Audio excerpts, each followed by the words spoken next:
Hello again, and we are here for a momentary reflection that I call Zenstello Reflections. I was just talking in my most recent one about sort of how to pretend as if. Let's just take my own situation.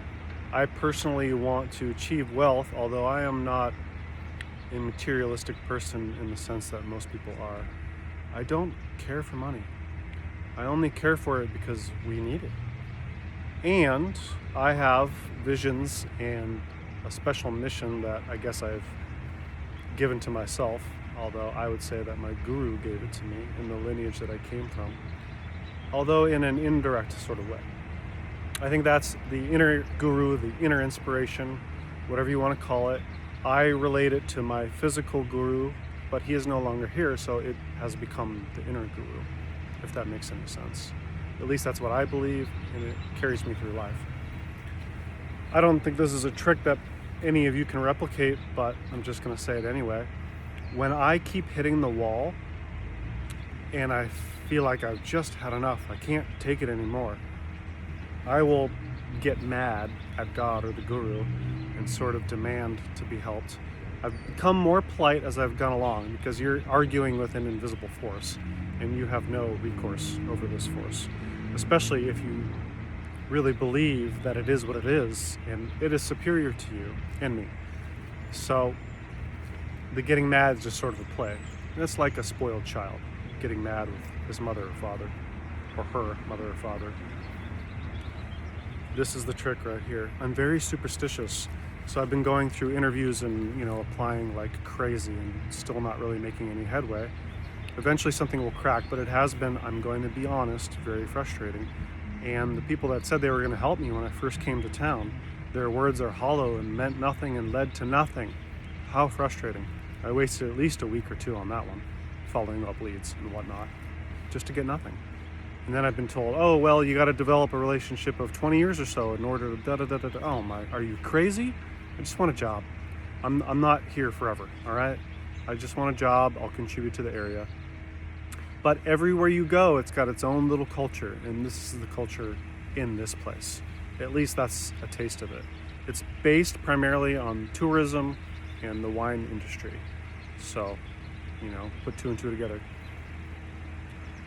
I also have a superstition that I like to carry certain objects with me when I'm doing this. So this is a ring, you can see it. It's engraved with several symbols. The one that you would see that looks sort of like an upside down 3 turned sideways, that is called Lam. It's the Bija mantra for the root chakra, your base chakra, the first one at the perineum. The second one in the middle is Yam. Yam is your heart chakra. And then the last one is Om. Om is third eye, which is actually back there, because it connects with your spine. Your spine's at the back of your neck, not in the front of your forehead. It's a common mistake.